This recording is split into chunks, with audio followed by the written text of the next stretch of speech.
Hi, my name's Scott Shearer. Wes Preston and I will be presenting a workshop for 365 EduCon titled Power Apps and Power Automate for SharePoint Bootcamp. First, a little about Wes. Wes is a Microsoft MVP. He has many years experience with SharePoint and has been using Power Apps since the tool was first released. Likewise, I'm also a Microsoft MVP, also a Microsoft certified trainer. I've got many years experience with SharePoint as well, and I've used Power Automate since it was first released. A bit about what we're going to talk about and cover in our workshop. You'll learn about Power Apps. We'll assume that you've never created a Power App before. You'll learn how to customize SharePoint forms with Power Apps. You'll learn how to create a Power App from scratch that happens to use SharePoint as a data source. This is great if you are an individual that used to customize SharePoint forms with InfoPath or maybe a lot of JavaScript. It's time to start doing that type of thing with Power Apps.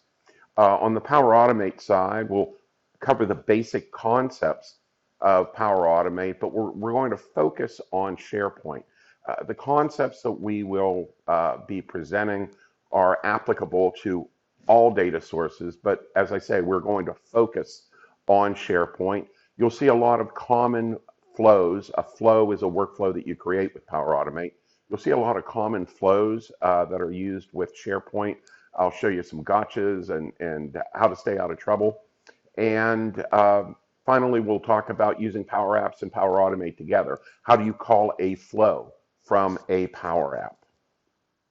Now, this is a hands-on workshop. You are going to learn by doing. So you need to bring your own device. It is best if that device has a keyboard with it. If it's just an on-screen keyboard, you'll get by, but it's certainly not optimal. We will provide a Microsoft 365 environment for you, so you don't need to worry about using your own or your employer's environment for this workshop. One point though, if you will be using a corporate laptop, something that was provided to you by your employer, you want to verify that you can connect to a tenant other than your employer's tenant from your laptop. Occasionally we have issues with that. It's best that you know that up front and figure a way to work around it. So both Wes and I hope to see you at our workshop.